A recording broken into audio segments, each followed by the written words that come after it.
Alors on passe à l'onglet, au sous-onglet versement.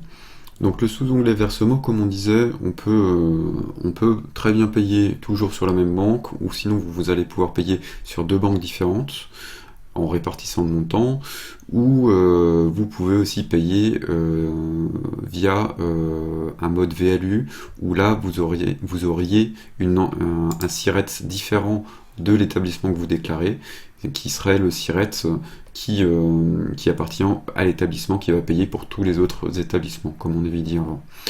Donc, qu'est-ce qu'il y a à savoir sur ce sous-onglet?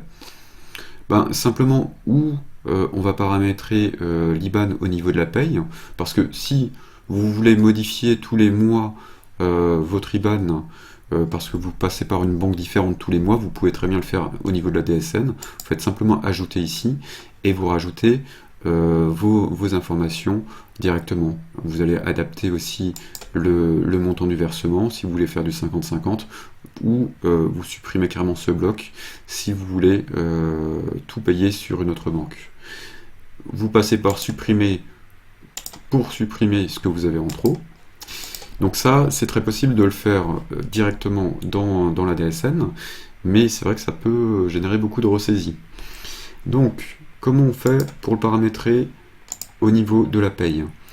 On va dans Liste, Établissement, on ouvre notre établissement, et là, on va déjà vérifier qu'on a tous les comptes bancaires dans Banque, là, dont on a besoin.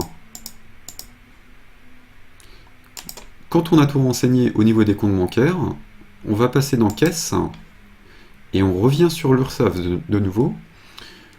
Je fais modifier, et je vais aller dans Paiement VPCA.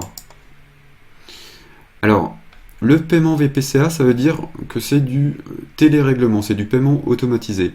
Pour que ce soit du paiement automatisé, il faudra nécessairement mettre le code Z10.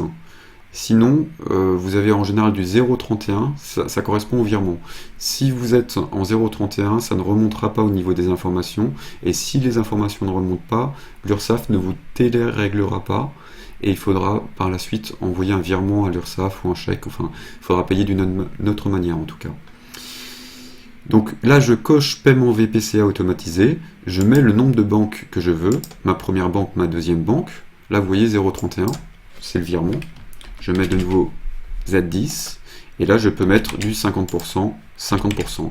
Et là j'aurai un paiement qui sera réparti sur les deux banques. Donc moi, c'est pour la démo, je vais revenir à mon critère initial.